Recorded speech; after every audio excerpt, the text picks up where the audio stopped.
Des historiens ont découvert que Nostradamus n'avait sans doute pas terminé ses études de médecine et d'astrologie à l'université de Montpellier. On a retrouvé un registre dans lequel il est inscrit en tant qu'étudiant en médecine, mais peu de temps après, il est rayé des listes. Ce second document indique que Nostradamus aurait été renvoyé de la faculté de médecine. Son nom est rayé de la liste des étudiants, avec dans la marge la mention de son ancienne profession, apothicaire.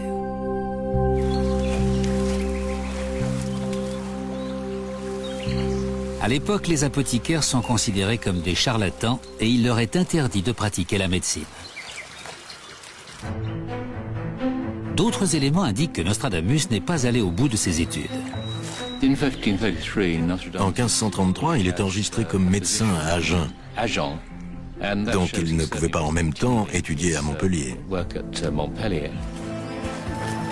À l'époque, le cursus médical est de 9 ans.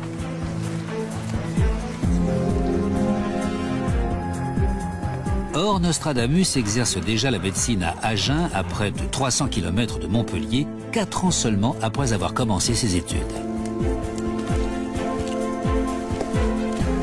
Il est peu probable qu'il ait terminé son cursus à Montpellier, et il a dû apprendre l'astrologie sur le tas. Ses détracteurs ont donc des arguments pour mettre en doute ses prophéties.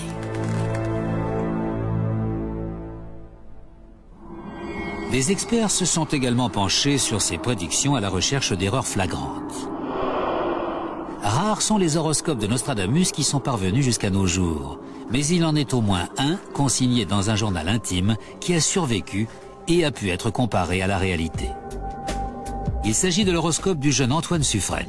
Nostradamus lui prédit qu'il deviendra barbu, aura des dents noires, le dos voûté, qu'il se disputera avec ses frères et vivra jusqu'à l'âge de 75 ans.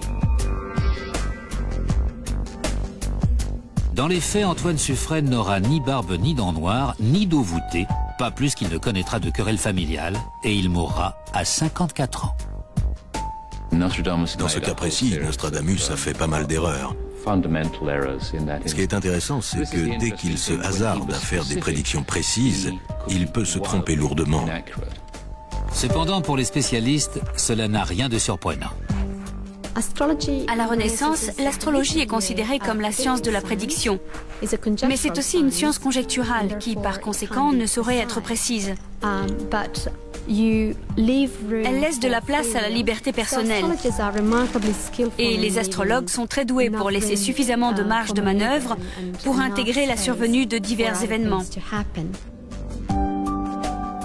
L'horoscope d'Antoine Suffren a été établi lorsqu'il était enfant, ce qui lui a laissé tout le temps d'exercer son libre arbitre d'adulte.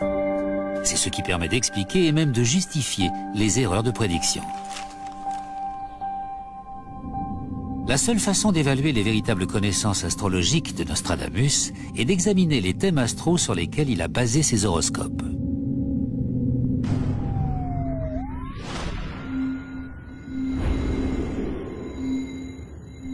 L'astrologue Paul Wade a accepté de tester pour nous la méthodologie de Nostradamus. Et dans ce domaine, il n'y a pas de place pour l'à peu près. Quand vous faites un thème astral, soit vos calculs sont corrects, soit ils ne le sont pas.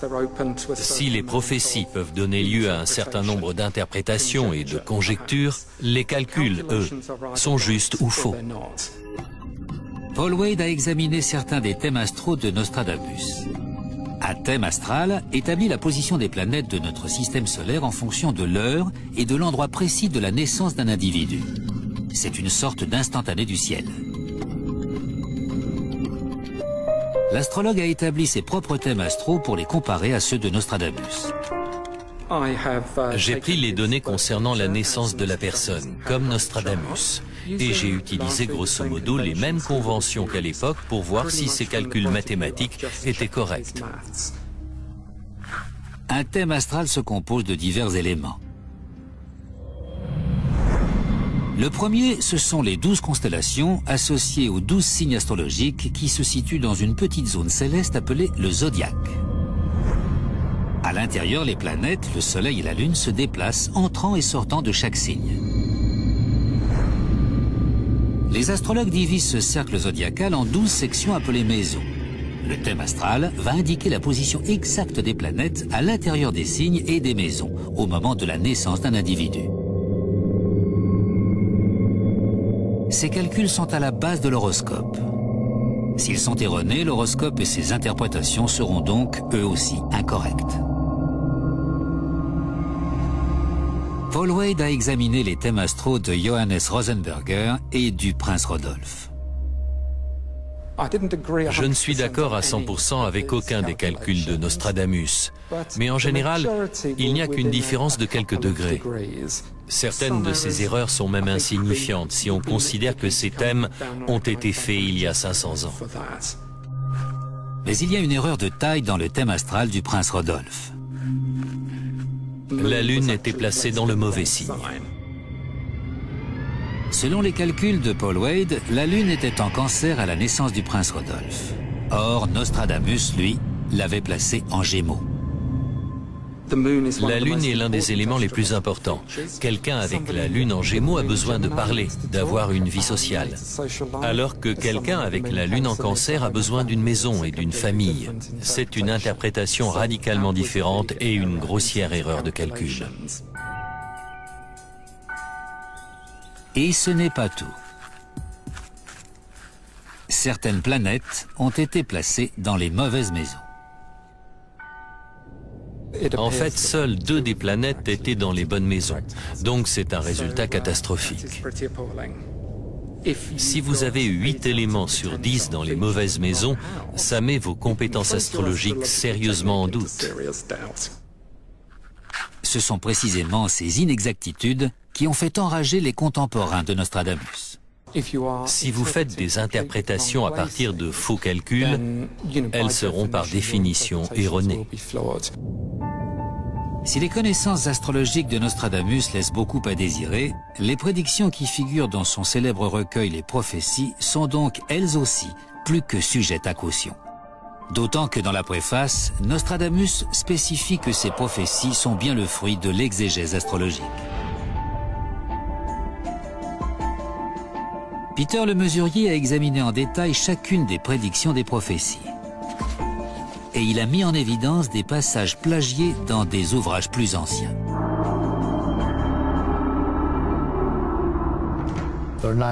Sur les 942 prédictions en vers des prophéties, on en a retrouvé 655 dans de précédents livres. 139 d'entre elles ont été tirées d'une importante anthologie des prophéties intitulée Mirabilis Liber. Le Mirabilis Liber, ou Livre merveilleux, est un recueil de prophéties médiévales publié en 1522, soit 33 ans avant les prophéties de Nostradamus. Et ce n'est apparemment pas sa seule source d'inspiration. Nostradamus s'est beaucoup inspiré du passé. De nombreux personnages historiques apparaissent dans ses vers. Hannibal, Néron, Alexandre le Grand, Jules César. Dans ses almanachs, il est question de Pompée, d'Auguste, de Marc-Antoine. Ils sont tous là. Le chercheur pense que Nostradamus a puisé dans de nombreux textes anciens pour rédiger ses prédictions. La prophétie du 11 septembre en est un bon exemple. Il y a 2 quatrains de Nostradamus qui ont souvent été cités après l'effondrement des tours jumelles, et en particulier le 97e quatrain de la Centurie 6. Je l'ai traduit ainsi. À 5 et 40 degrés, le ciel brûlera. Le feu approchera de la grande cité neuve. En un instant, une grande flamme éparse sautera quand on voudra des Normands faire preuve. Peter le Mesurier a décodé chacune des phrases de cette prophétie. 40 et 5 degrés, ce n'est pas la latitude de New York, mais celle de Naples. Naples, Néapolis en grec, ça veut dire ville nouvelle. Quant aux Normands, je ne vois pas le rapport qu'ils pourraient avoir avec une ville multiculturelle comme New York. En fait, c'est une référence à un événement qui s'est produit en 1139, à savoir la prise de Naples par les Normands. Et il y a le Vésuve à proximité, d'où le ciel brûlera, le feu approchera de la grande cité neuve. Le Vésuve était en éruption quand les Normands ont attaqué la ville.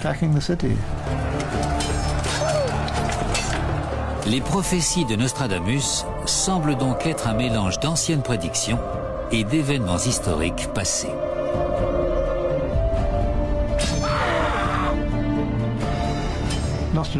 Il a basé ses prédictions sur l'idée que l'histoire se répète toujours.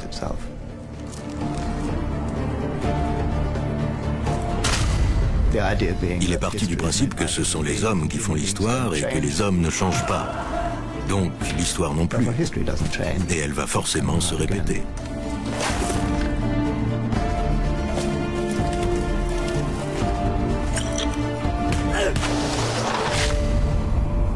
Nos spécialistes sont donc formels.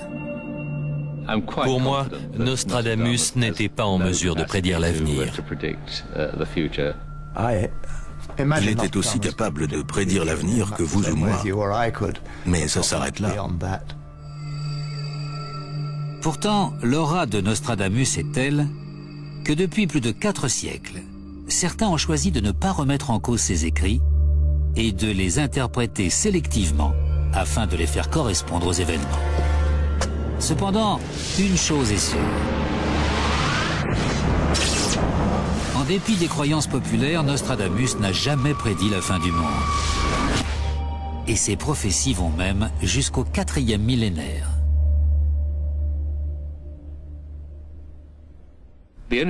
Ce qu'on peut toujours se dire, pour se consoler, c'est que s'il avait raison, on est tranquille au moins jusqu'en 3797.